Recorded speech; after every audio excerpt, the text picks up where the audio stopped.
भीषण बरसात की एक काली रात थी। आकाश में घने काले बादल छाए हुए थे, जैसे किसी ने काली चादर ओढ़ रखी हो। तेज हवाएं चल रही थीं, जो कभी कभी सीटी जैसी आवाज करके गुजरती थीं। गांव के एक छोटे से घर में कोने में कमला कांपते हुए बैठी थी। उनके हाथ पैर कमजोर पड़ चुके थे। रसोई से बर्तनों की खटखटाहट की आवाजें आ रही थीं। सीमा, कमला की बहू, जानबूझकर जोर जोर से बर्तन रख रही थी ताकि कमला को परेशान किया जा सके। कमला ने कमजोर आवाज में कहा, बहू, थोड़ा खाना दे दो, बहुत तेज भूख लग रही है। आज सुबह से अभी तक कुछ भी नहीं खाया है। 2 रोटी मिल जाएंगी तो रात कट जाएगी। सीमा ने ठंडे स्वर में जवाब दिया, माँ जी, मेरे पास आपके लिए खाने के लिए कुछ नहीं है। जो थोड़ा बचा है वो सुरेश के लिए है। आप खुद को संभालो।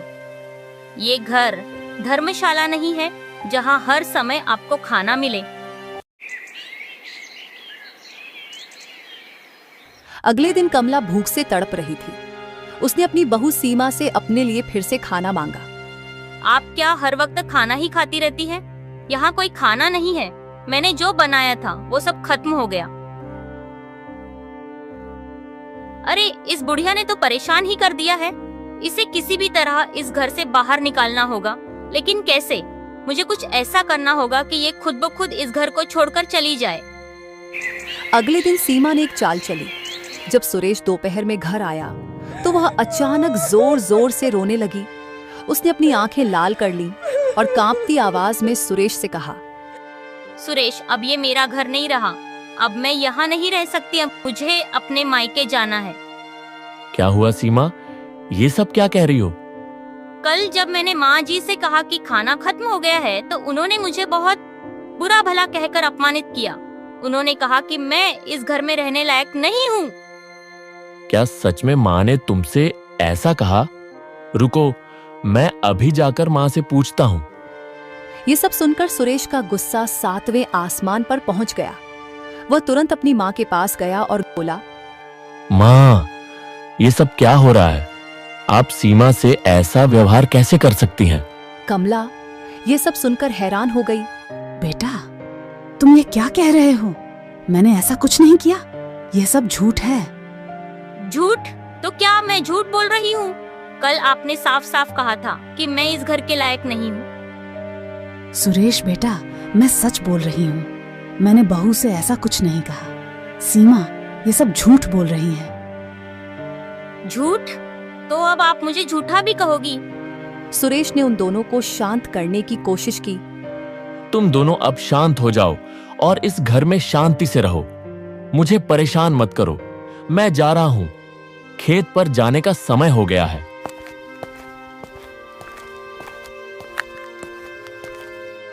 ये बुढ़िया इतनी आसानी से इस घर से नहीं निकलेगी। मुझे कुछ ऐसा करना होगा जिससे सुरेश इसे घर से निकालने के लिए मजबूर हो जाए। हाँ, मुझे इसे गुस्सा दिलाना होगा ताकि यह कोई गलत कदम उठाए और हमें इसे निकालने का मौका मिल जाए।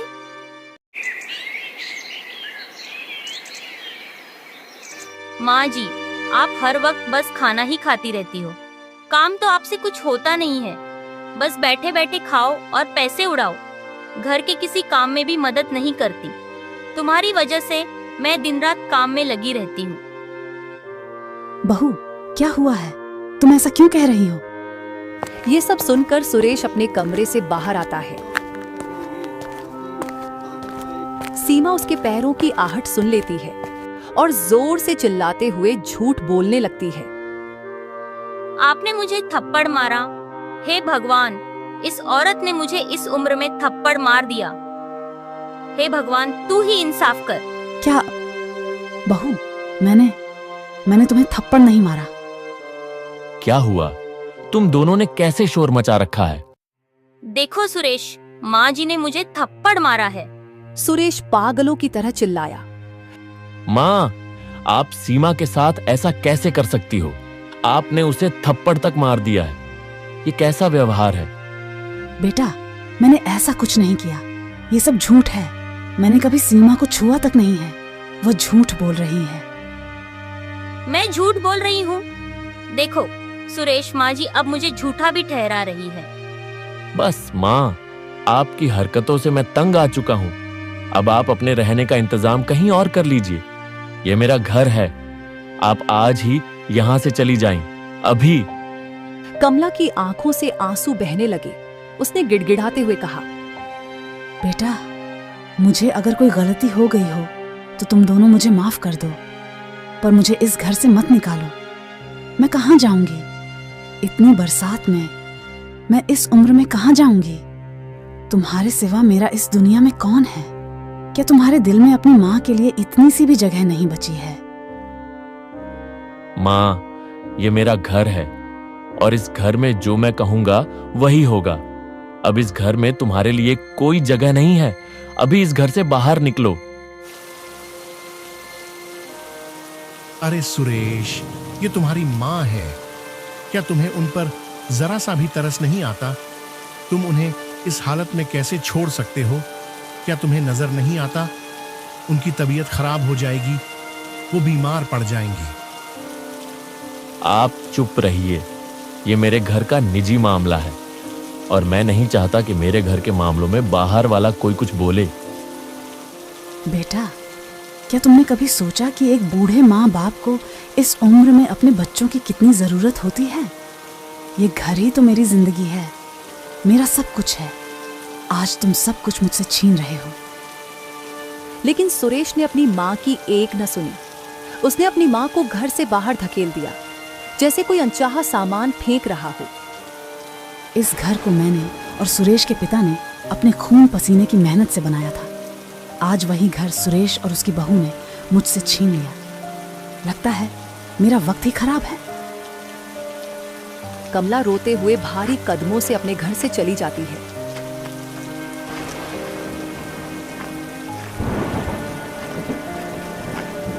कमला रोते हुए एक पेड़ के नीचे जाकर बैठ जाती है। हे भगवान, मेरी किस्मत में यह दिन भी देखना लिखा था। जिस बेटे के लिए जिंदगी भर मेहनत की, आज उसने अपनी पत्नी के साथ मिलकर मुझे घर से बाहर निकाल दिया। अब मैं जिंदा रहकर क्या करूंगी? इतने में एक गांव वाला कमला के पास से गुजरता है। कमला बारिश में पूरी तरह से भीग चुकी थी, जिसके कारण वह ठंड से कांप रही थी। बेटा, मुझे बहुत ठंड लग रही है। मुझे कोई कपड़ा दे दो जिससे मैं अपने शरीर को ढक सकूं और इस ठंड से बच सकूं। अरे माँ जी, तुम जैसे लोग तो सड़कों पर ही भटकते रहते हैं। यहाँ कोई मदद नहीं करेगा। जाओ कहीं और भीख मांगो। तुम्हारे जैसे आलसी लोगों की वजह से ही गांव की बदनामी होती है।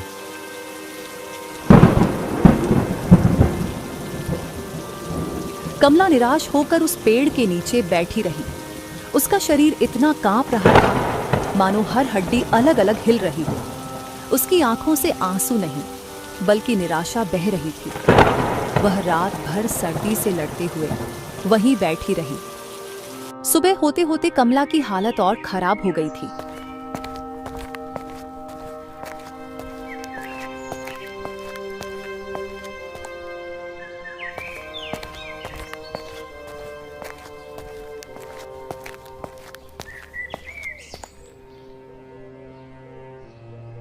बेटा, कृपा करके एक चादर दे दो।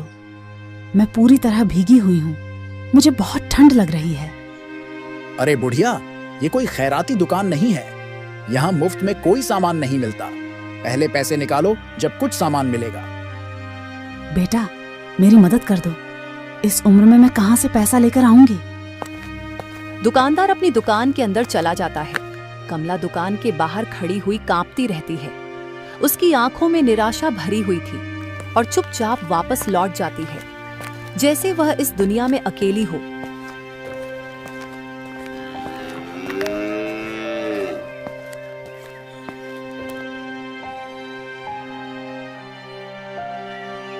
अब मैं क्या करूं? कहने को तो यह दुनिया बहुत बड़ी है, लेकिन आज इसमें मेरे लिए कोई जगह नहीं है। मेरे ही बेटे ने मुझे अपने घर से निकाल दिया। जिस घर को खून पसीने से बनाया था, आज उसी घर में मेरे लिए एक कोना तक नहीं है।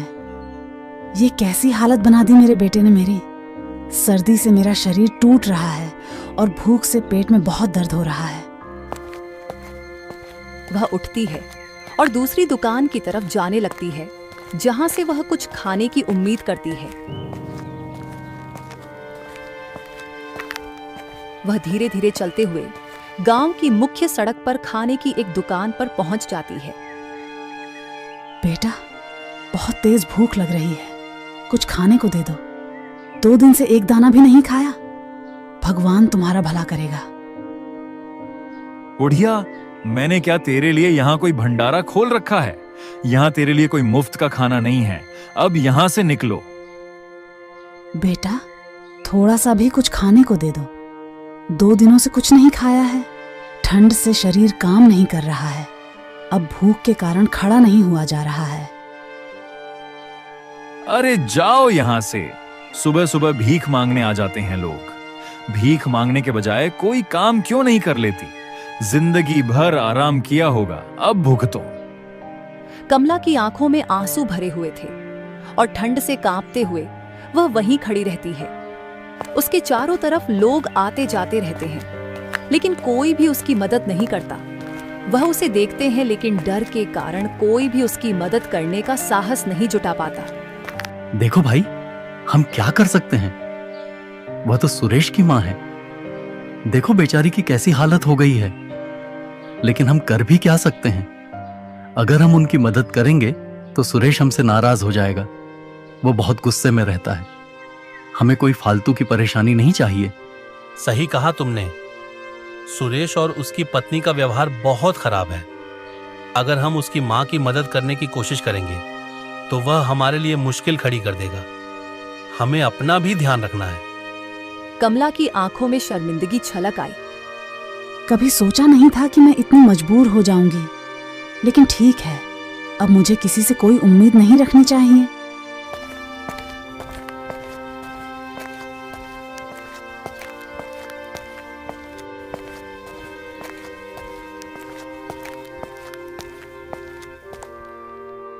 बेटा, कुछ खाने के लिए मदद कर दो। 2 दिन से पेट में अन्न का एक दाना नहीं गया है। भगवान तुम्हारा भला करेगा। अरे ठीक ठाक तो लग रही हो मां जी। इतनी भी बूढ़ी नहीं हुई हो कि कोई काम ना कर सको। भीख मांगने के बदले कोई काम धंधा क्यों नहीं कर लेती? सही कहा। यहाँ भगवान का नाम रटने से कुछ नहीं मिलेगा। जाओ किसी मंदिर में जाकर बैठो, वहां कुछ ना कुछ भीख मिल ही जाएगी। तुम दोनों चुप रहो। तुम लोगों को शर्म नहीं आती? अगर दूसरे का दुख नहीं समझ सकते तो कम से कम ताने तो मत मारो। ऐसा वक्त किसी के भी जीवन में आ सकता है। अपनी जुबान पर लगाम लगाओ। मां जी, आप मेरे साथ चलो।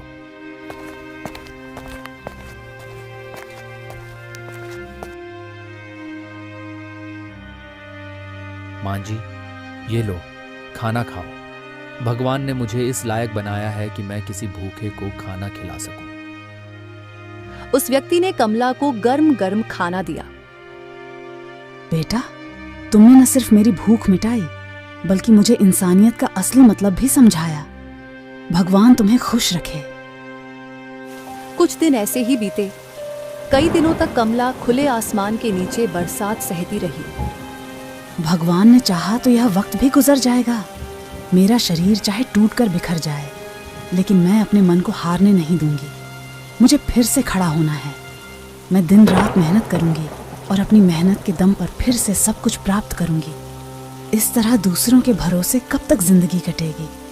मुझे अपनी परेशानियों से खुद लड़ना होगा। अगर मैंने कुछ नहीं किया तो यह दुनिया मुझे जीने नहीं देगी।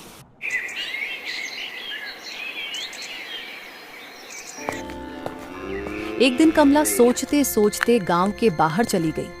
तभी उसकी नजर गांव के किनारे खड़े मजबूत बांसों के पेड़ों पर पड़ी।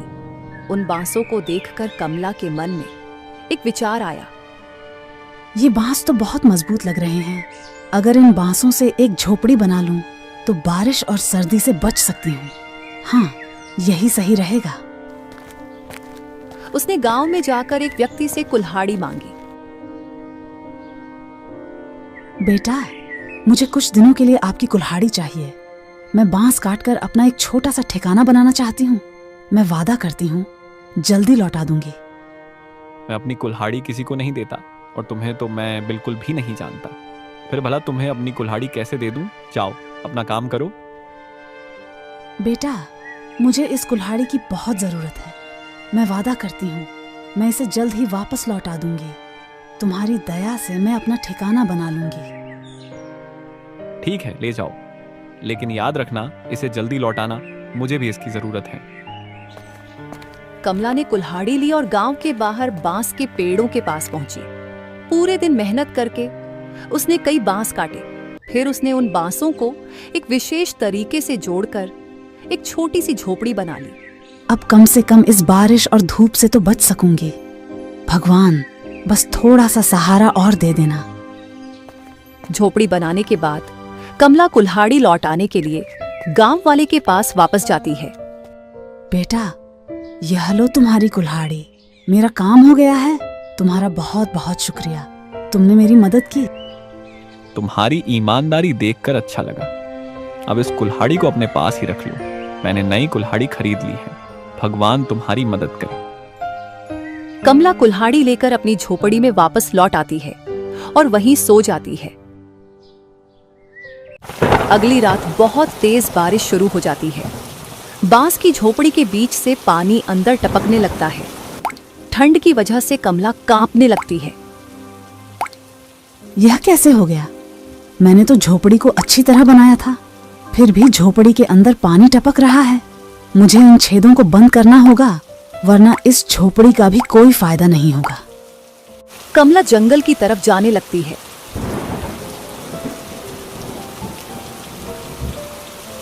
तभी रास्ते में उसने देखा कि केले के पेड़ों के नीचे एक बंदरिया अपने बच्चे को लेकर बारिश से बचने की कोशिश कर रही है। केले के पेड़ के बड़े बड़े पत्तों के कारण पानी की बूंद जमीन तक नहीं पहुंच पा रही थी, जिससे बंदरिया अपने आप को और अपने बच्चे को बारिश से बचा रही थी। यह बंदरिया कितनी समझदार है। उसने अपने और अपने बच्चों को बारिश से बचाने के लिए केले के पेड़ों का इस्तेमाल किया है। मुझे भी ऐसा ही करना चाहिए। अब मुझे समझ में आया कि मैं अपनी झोपड़ी के अंदर पानी टपकने से कैसे रोक सकती हूँ। कमला ने केले के पेड़ों से उसके पत्ते काटकर इकट्ठे किए और अपनी झोपड़ी में सावधानी से चारों तरफ लगा दिए। अब यह मेरा छोटा सा घर मुझे एक नई जिंदगी देगा। अब बारिश हो या ठंडी हवा, मैं इन सब से अपने आप को बचा सकूंगी।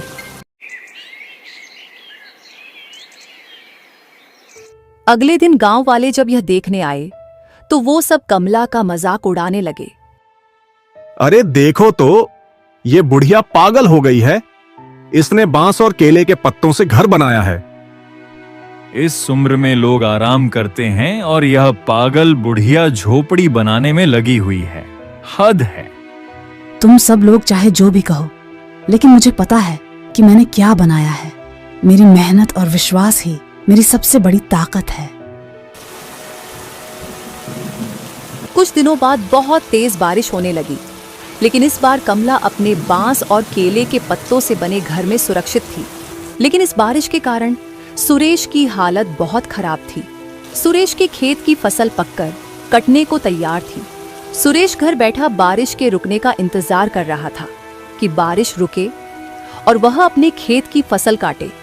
लेकिन बारिश ने सुरेश को इतना मौका नहीं दिया, जिसके कारण सुरेश की चिंता बढ़ती ही जा रही थी।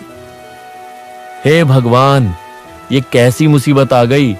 बारिश तो थमने का नाम ही नहीं ले रही। मेरी फसल पककर तैयार खड़ी है। अगर यही हाल रहा तो मेरी सारी फसल बर्बाद हो जाएगी।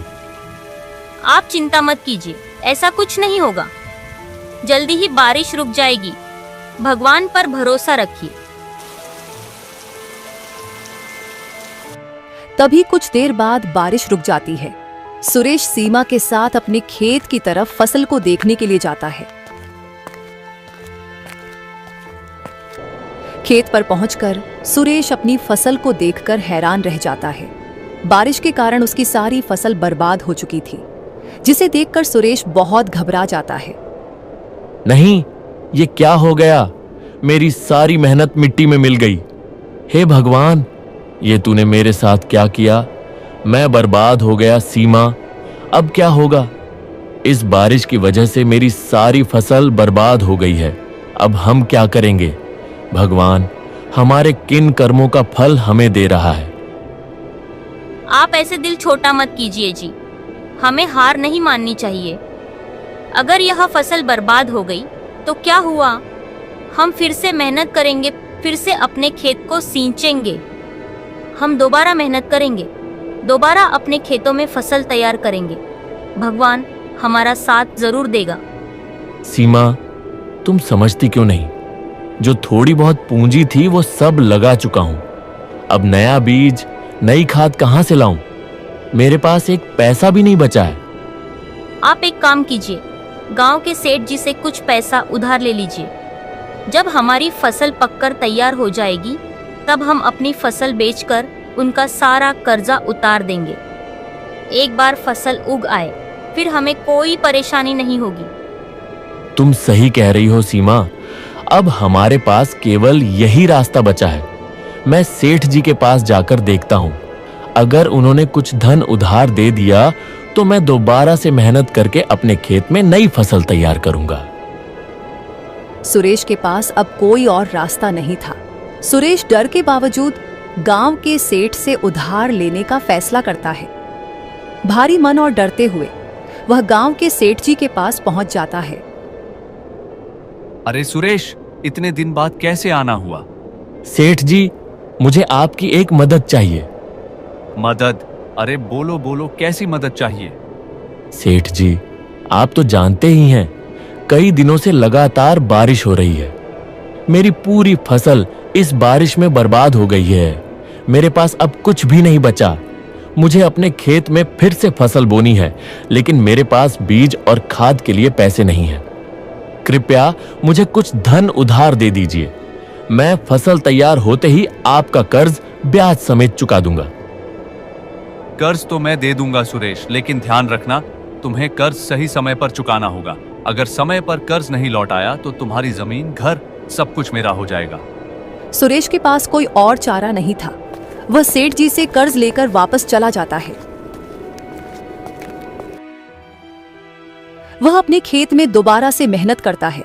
दिन रात मेहनत करने के बाद उसके खेत में दोबारा फसल पककर तैयार हो जाती है।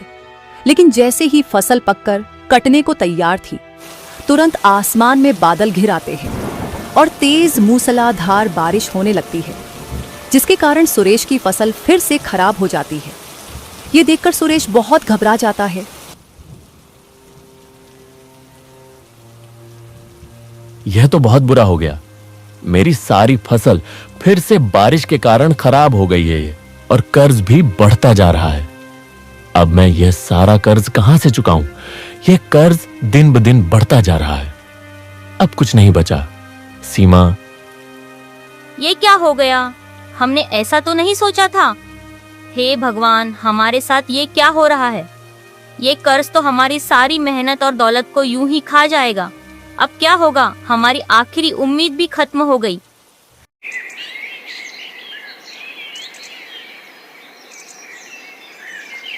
कुछ समय बाद सेठ का दबाव बढ़ने लगता है। वह सुरेश के दरवाजे पर आ धमका। सुरेश, तुमने जिस तरह से उधार लिया था, अब उसे चुकाने का वक्त आ गया है। तुम्हारा सारा समय खत्म हो चुका है। अब या तो मुझे मेरा सारा धन वापस करो, वरना मैं तुम्हारी संपत्ति को बेचकर अपना धन वसूल लूंगा। सेठ जी, मुझे थोड़ा और समय दे दीजिए। बारिश की वजह से मेरी सारी फसल फिर से खराब हो गई है। मुझे थोड़े से समय की और जरूरत है। मैं आपका सारा कर्ज चुका दूंगा। अब और कोई बहाना नहीं चलेगा सुरेश। अब तुम्हें अपनी सारी संपत्ति को बेचकर मेरा सारा कर्ज चुकाना होगा। पर सेठ जी, अब मेरे पास क्या बचा है? मेरा तो सब कुछ बर्बाद हो गया है। अब मैं यह कर्ज कैसे चुकाऊं? सुरेश, तुम्हारी हालत के बारे में पूरा गांव जानता है। अब तुमसे मुझे यह घर खाली करवाने में जरा भी देर नहीं लगेगी। कल तक यह घर खाली हो जाना चाहिए। इतना कहकर सेठ वहां से चला जाता है। सुरेश और सीमा एक दूसरे की तरफ बेबस नजरों से देखते हैं। ये सब मेरे कर्मों का फल है। अगर मैंने माँ जी के साथ इतनी बदतमीजी नहीं की होती और उनका आशीर्वाद हमारे साथ होता तो हमें आज ये दिन ना देखना पड़ता। मुझे भी अपनी गलती का एहसास हो गया है सीमा। माँ को घर से निकालकर मैंने सबसे बड़ा पाप किया है। अब उनके पास जाकर उनसे माफी मांगने के सिवा हमारे पास कोई रास्ता नहीं है। अगर उन्होंने हमें माफ नहीं किया तो हमने उनके साथ बहुत गलत किया है। माँ का दिल बहुत बड़ा है, मैं जानता हूँ वह हमें जरूर माफ कर देंगी। हमें उन्हें ढूंढना होगा। सुरेश और सीमा माँ को ढूंढने के लिए सड़क पर निकल पड़ते हैं। दोनों भूखे प्यास से अपनी माँ को ढूंढते रहते हैं।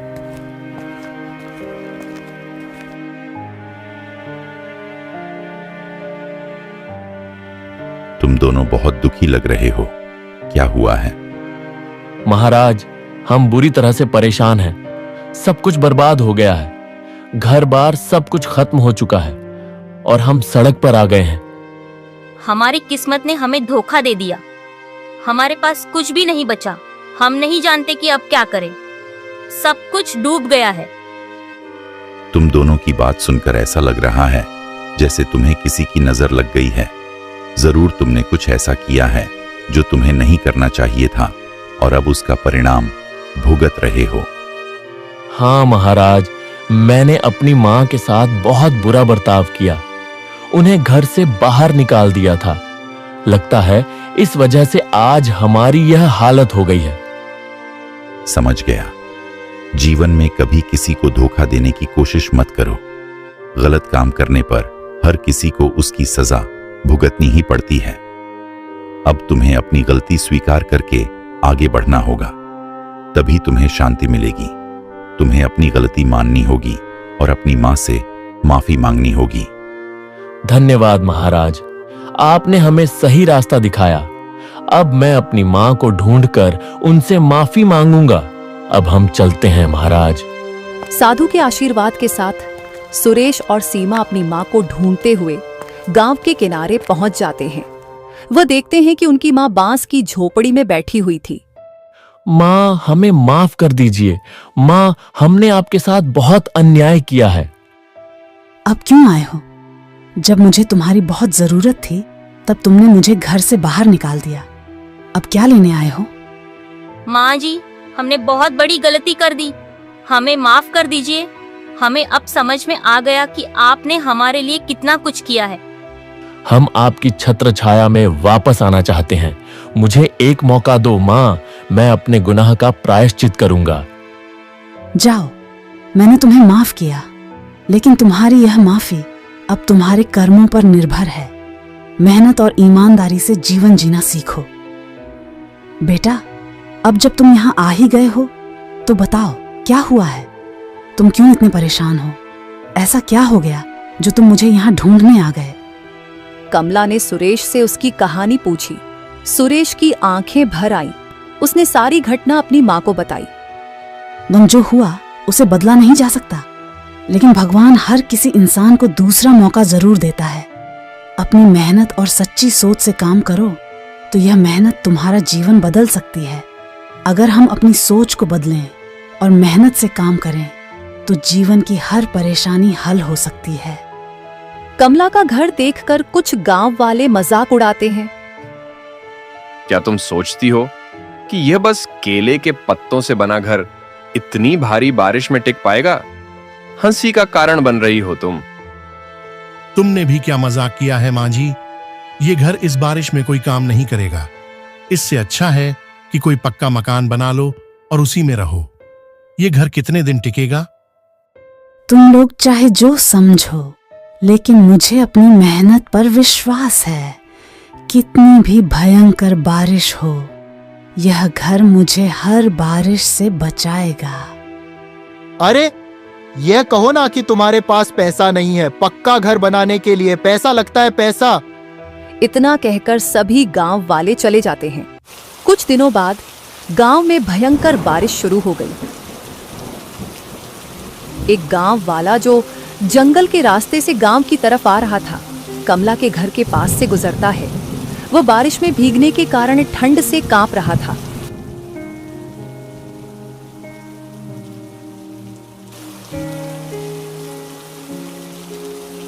अरे बेटा, इतनी तेज बारिश में तुम बाहर क्यों खड़े हो? तुम्हारा शरीर तो ठंड से कांप रहा है। तुम पूरी तरह भीग गए हो। चलो जल्दी से अंदर आ जाओ। जब बारिश रुक जाए तब वापस चले जाना। अरे माँ जी, आपका घर तो बहुत अच्छा है। इसके अंदर तो बारिश की एक बूंद तक नहीं आ रही और अंदर गर्माहट भी बनी हुई है। ये कैसे संभव है? बचपन से ही सुना था कि बांस से बना हुआ मकान बहुत मजबूत रहता है। मैंने घर के बाहर चारों तरफ केले के पत्तों से यह पूरा घर ढक दिया, जिससे बारिश की एक बूंद भी घर के अंदर नहीं आती और मेरा घर बारिश से बचा रहता है। थोड़ी देर बाद बारिश बंद हो जाती है और वह गांव वाला अपने घर की ओर चल देता है। तभी अचानक फिर से भयंकर बारिश शुरू हो जाती है। चारों तरफ पानी पानी हो जाता है। गांव में बुरी तरह से बाढ़ आ जाती है। सभी के घर बाढ़ में डूबने लगते हैं। अब हम सब क्या करें? इस बाढ़ ने तो हमारे घरों का इतना नुकसान कर दिया है। अब हम ऐसी बारिश में कहां जाएं? क्या इस बारिश से बचने का कोई रास्ता नहीं है? ऐसी बाढ़ में हमारे बीवी बच्चों का क्या होगा? मुझे तो लगता है इस बारिश से बचने का अब कोई रास्ता नहीं है। अगर ऐसा ही हाल रहा तो हम ज्यादा दिन जिंदा नहीं रहेंगे। देखो भैया, हमें सबको कमला माँ के घर चलना चाहिए। मैं वहां होकर आया था। उनका घर सचमुच बहुत मजबूत है। मुझे यकीन है कि इस बाढ़ का उनके घर पर कोई असर नहीं हुआ होगा। अगर हम जल्दी नहीं निकले तो इस बाढ़ में डूबकर हमारी जान भी जा सकती है। इसलिए हमें तुरंत उनके घर चलना चाहिए। तुम सही कह रहे हो। उनका घर कुछ अलग ही है। उनके घर में कुछ तो खास बात जरूर होगी। कमला माँ हमेशा कहती थीं कि उनका घर बहुत मजबूत है और इस बारिश का उस पर कोई असर नहीं होगा। लगता है उन्होंने सही कहा था। हमें उनके घर ही जाना चाहिए। अगर हम यहाँ से जल्दी नहीं निकले तो हम सब इस बारिश में डूब जाएंगे और मर जाएंगे।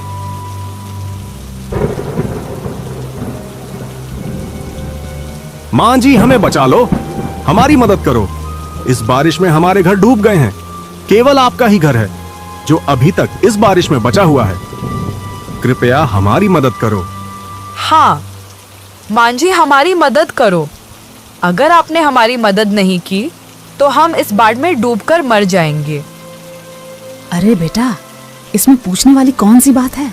तुम सब जल्दी से अंदर आ जाओ। बारिश बहुत तेज हो रही है।